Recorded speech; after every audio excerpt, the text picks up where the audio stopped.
abrir a Bíblia, a Palavra de Deus, no livro de Romanos, capítulo 1, versos 16 e 17, na Nova Almeida Atualizada. Pois não me envergonho do Evangelho, porque é o poder de Deus para a salvação de todo aquele que crê. Primeiro do judeu, também do grego, porque a justiça de Deus se revela no Evangelho, de fé em fé. Como está escrito, o justo viverá por fé. Deus e Pai, muito obrigado, Senhor, por ler a Tua Palavra Santa. Que ela enche o nosso coração, Senhor, para fortalecer a nossa fé. Ilumina nossas mentes, Senhor, e que eu seja usado por Ti, para aqueles que me assistem pelos canais do YouTube, do Facebook, e também, ó Deus, da Tua Igreja. Nós oramos a Ti, Senhor, pedimos a Tua bênção sobre o Teu servo para expor a Tua palavra, em nome de Jesus. Amém. Ok, meus irmãos, vamos falar nesta noite sobre o tema, uma frase deste texto que eu acabei de ler, é o poder de Deus, no verso de número 16, lido. Eu queria que nesta noite, esse texto que estamos aqui, meus irmãos, expondo a palavra de Deus, possa ser compreendido. É um texto extremamente evangelístico.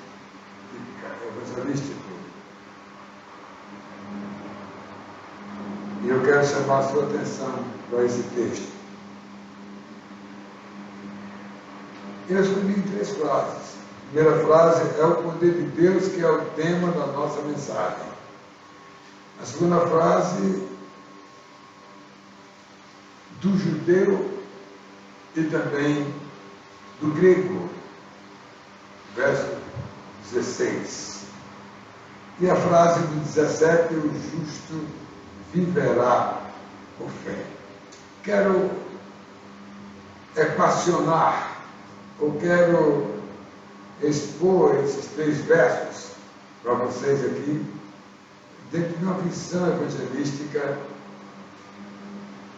daquilo que despertou Martinho Lutero, e nem quero focalizar a reforma aqui,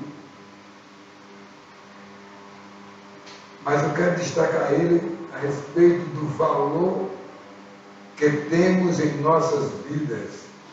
Irmãos, boas realizações, eu diria formatura, profissão, bons negócios, naturalmente as pessoas se sentem realizadas quando isso acontece na vida de cada um. Assim também, meus irmãos, quando o homem ele é escolhido por Deus, irmãos, diante de bilhões de pessoas que não foram escolhidas, e você foi.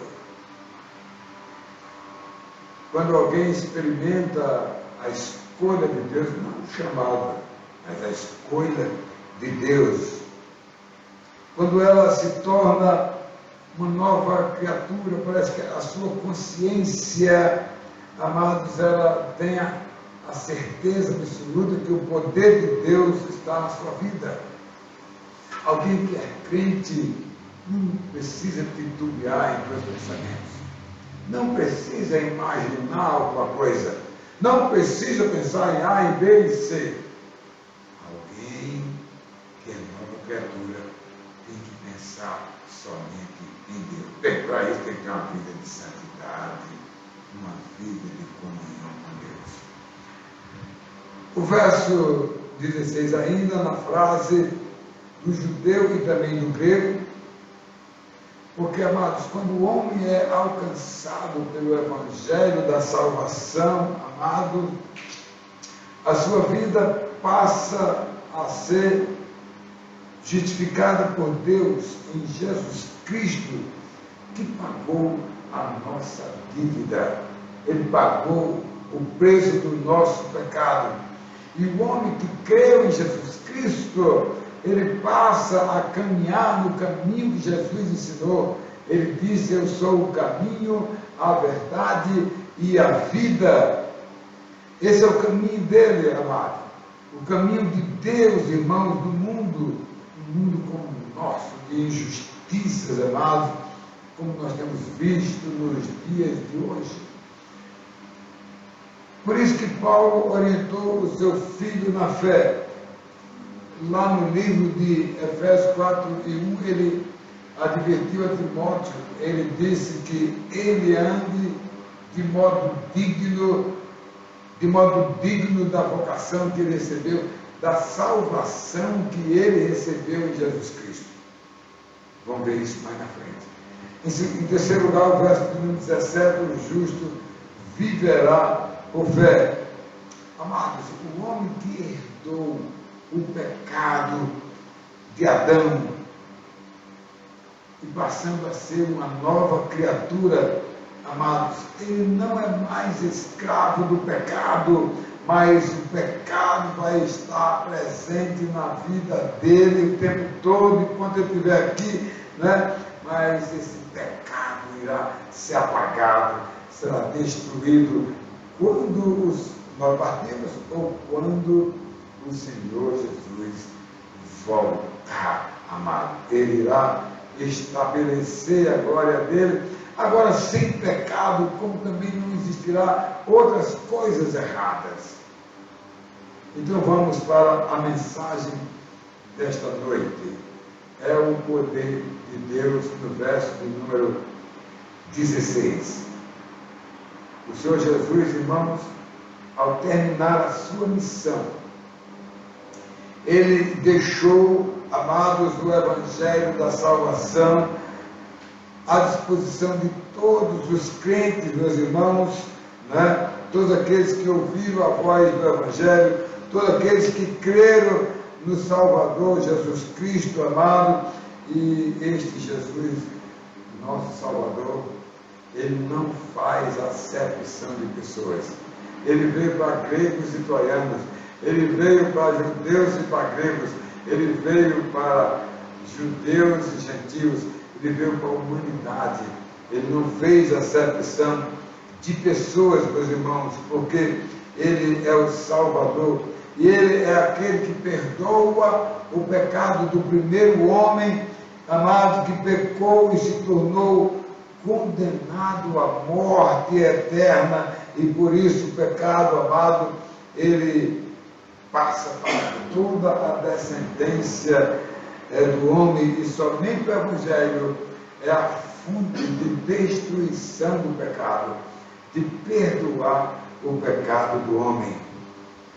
Uma outra circunstância, amados, o poder do Evangelho tem a finalidade de salvar o homem pecador, e todos que creram em Jesus Cristo passaram a ter a vida mudada, transformada, enquanto ele viver aqui na terra, amado. E depois o futuro que vem pela frente, irmãos, a vida eterna é algo que nós vamos desfrutar para todo sempre.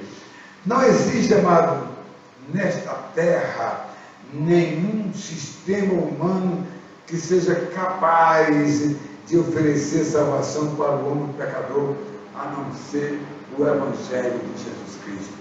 Só o Evangelho oferece a salvação para o homem pecador, porque um verdadeiro coração arrependido ao ouvir o Evangelho, ele manifesta que no coração dele existe o Espírito Santo, a fé, amados, para ele poder crer neste Jesus, amado, e terá o caminho de Jesus para seguir, como diz João 14,6, disse Jesus: eu sou o caminho, a verdade e a vida, e ninguém vem ao Pai senão por mim. Que bênção, meus irmãos, em poder crer. Em segundo lugar, amados, o verso 16 diz: do judeu e também do grego. Amados, judeu. Jesus veio da linhagem dos judeus. Ele veio, amado, da sua descendência judaica, amado. Ele vem desde Sete. Passou por Sem, filho de Noé, Abraão, aí vem de lá para cá.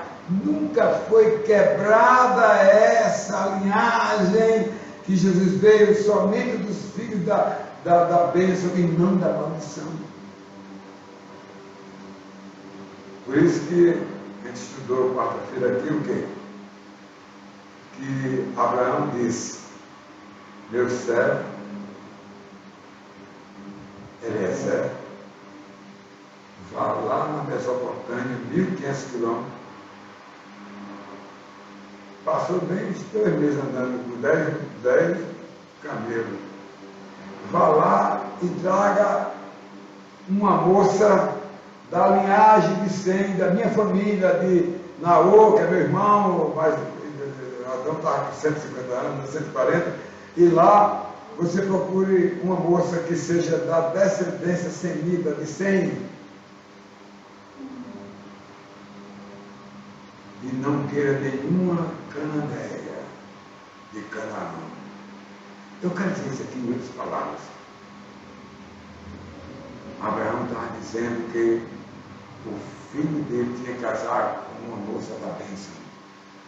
Em outras palavras, o crente não pode casar com um descrente. O crente simboliza o filho da bênção. O descrente significa o filho da maldição. Se a moça for crente, é filho da bênção. Se casar com um rapaz incrédulo, ela mistura, né, a luz com as trevas, dá uma confusão danada. E também ele mistura a bênção com a maldição. Não vai ter paz. Então, Abraão disse: não pode ser ninguém, para vir o Messias, Jesus, daqui a sei quantos anos, alguém que seja da linhagem santa. Irmãos, então, isso é um exemplo para nós, um ensinamento de Deus para nós, que nós temos que ter cuidado na nossa vida, na vida cristã. Os casamentos mistos têm dado problemas. Em segundo lugar, amados, ainda Jesus era judeu e veio da linhagem sem interrupção de Sete, e depois Abraão, pois era a promessa do descendente. O descendente daquelas palavrinhas que Deus disse a Adão: Eva e a serpente. Porém, inimizade entre a serpente, você, e a mulher, e a serpente ferirá o calcanhar do descendente seu, mulher. E o descendente esmagará a cabeça da serpente. E foi o que aconteceu. Jesus foi ferido na cruz, morreu para pagar a nossa dívida. Ao terceiro dia, ele acabou com a morte e esmagou a cabeça da serpente. Em toda a história, amados, do povo de Deus, os israelitas, hebreus, judeus, irmãos, eles puderam constatar as profecias que eram ditas na época da vinda do descendente, desde a velha dispensação, amado, que era dito isso, que viria ele para libertar o homem da escravidão do pecado. E Jesus Cristo veio, segundo as Escrituras Sagradas, irmão, para o seu povo, para libertar ele, tirar ele da escravidão do pecado, amado, e não incliná-lo mais para o pecado, mas inclinar agora para Deus. Meus irmãos, em toda a história a gente pode constatar essa verdade, irmãos. Né? Por isso que eu disse hoje na escola dominical, né? João 1:11, que aqui diz, ele veio para quem? Ele veio para o que era seu, os seus não receberam, mas a todos que receberam, deu-lhes o direito de serem chamados filhos de Deus. Ele veio para a humanidade, para gregos e troianos, para judeus e gentios, irmãos. Ele não veio só, amado, para o seu povo, ele veio para a humanidade. Embora ele tenha nascido de origem judeus, irmãos, né, mas ele foi recebido por grande parte de alguns judeus, né, e também do gentio, as condições, amados, as condições da salvação de Deus e perdão de Jesus Cristo, amados, foi geral, sem acepção de pessoas. Judeu, gentio não tinha, para Jesus tudo era uma coisa só, era a humanidade. Ele veio para a humanidade, é a humanidade que crê nele, quer seja judeu, quer seja gentio, recebem a salvação de Deus para viver e poder sonhar com a glória eterna de Deus. Em terceiro e último lugar, amados, o verso 17 diz: o justo viverá pela fé. Como eu disse no início, vamos tirar o foco aqui da reforma protestante, que foi em cima desse versículo de Martinho Lutero, amado. Olha, um homem escolhido por Deus para tirar a igreja do afastamento do homem de Deus. Foi o que aconteceu com a reforma. Meus irmãos, vamos focalizar a justiça de Deus, irmãos, sobre a herança do pecado que vem de Adão, que deixou todo o homem amado que vem de Adão até hoje, meus irmãos, sem a salvação do pecado, porque o homem preferiu seus próprios méritos, mas Jesus Cristo veio, amado, e a sua morte, com ela na cruz, ele fez a justificação do homem, ele perdoou o homem para que o homem fosse salvo por ele, para ter a vida eterna. Amados, o cristão, ele deve viver pela fé.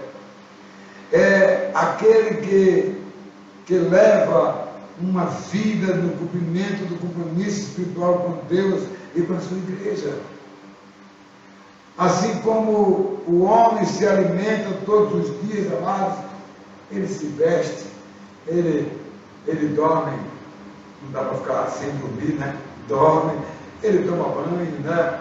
Ele tem uma vida aqui, tudo ele faz no dia a dia, meus irmãos, né? Assim deve ser, amado, alguém da fé. Olha bem, não deve levar, o crente deve levar uma vida de oração todos os dias, na adoração a Deus, na gratidão e na decisão da sua vida. Ela tem que estar em Deus, irmãos, porque senão nós estaremos fora, amados, fazendo de conta que é crente. Às vezes, amados, as pessoas que faltam o compromisso de Deus e a sua igreja, irmão, elas são reveses de si mesmas, meus irmãos, né? Elas perdem muito, porque, amados, a fé é a maior habilitação do homem para ter uma vida saudável, uma vida cristã. E quando o homem é chamado, amados, ele pode participar da igreja, mas ele precisa ser escolhido, amado, como diz Jesus Cristo na parábola do casamento. Ele diz as seguintes palavras em Mateus 22:14: porque muitos são chamados, mas poucos são escolhidos, irmãos, né? E aqui, na verdade, o Senhor Jesus Cristo veio ao mundo e deu o melhor de si, como o homem, amados, que deu a maior parte da humanidade, amados, que creu nele. Ele deu a salvação, ele anulou os pecados da morte eterna e levantou esse homem para ter uma vida nova. Então, amados, nós como cristãos devemos avaliar essas coisas. A gente não compreende certas coisas. A gente compra com tudo lá fora, menos aqui dentro. Mas ele está vendo o que pensa. Eu quero concluir dizendo: quando o crente recebe a fé salvadora, amado, ele se sente naturalmente com desejo de evangelizar. Ele entrega um folheto, ele fala de alguém para Jesus, ele mostra o amor de Deus, amado, que Jesus Cristo fez para nos salvar. E mais, irmãos, os que gozam da salvação, foi perdoado por Jesus Cristo, Amados, chegou a hora de servir a Deus, amados, e assumir a identidade verdadeiramente de uma testemunha de Jesus Cristo. Voltando ao texto aqui de Paulo. Quando ele diz aos romanos que não se envergonha do Evangelho, ele dá provas que é um verdadeiro convertido. Não foi só chamado, ele foi também um escolhido de Deus e não perdeu nenhum tempo de sua vida, mas anunciou o Evangelho de Jesus Cristo. Eu quero terminar contando uma historinha aqui para vocês, certo? A historinha é de um desconhecido, eu tirei das ilustrações do site do pastor. Bem, Napoleão Bonaparte tem muita história dele, muito interessante. E um dia o cavalo dele deu uma cismada e se ajeitou e ia derrubando o imperador, aí o soldadozinho rasgou, correu, domesticou o cavalo e disse: está aqui esse imperador, ele está pronto para conduzir o senhor. Bem, aí Napoleão Bonaparte chegou para aquele soldado e disse: continência, muito obrigado, capitão. O soldado era soldado, não era capitão, né? E aí o soldadozinho, sabido, disse para Napoleão Bonaparte: de qual regimento eu sou capitão? Né? Então ele disse: Napoleão, imperador, da minha guarda pessoal. O soldado daquele livrou o homem de uma queda, né? Bem, aí ele disse: então eu sou um novo capitão? É. Aí ele foi até lá ao oficial: continência, senhor oficial. Quem fala aqui é o capitão. Quem fala aqui é o capitão. Escolhido para capitão. O imperador disse: era um soldado há pouco distante, e você agora já é capitão, né? Aí, você é capitão aqui por ordem de quem? Aí ele disse: do imperador. Fale com ele aí. Fale com o imperador Napoleão. Amados, essa ilustração é para mostrar o seguinte: o nosso direito que nós vamos ter diante de Deus é o nosso galardão. É o que fazemos, é o que servimos, é a obediência que temos a Deus. Que Ele nos abençoe.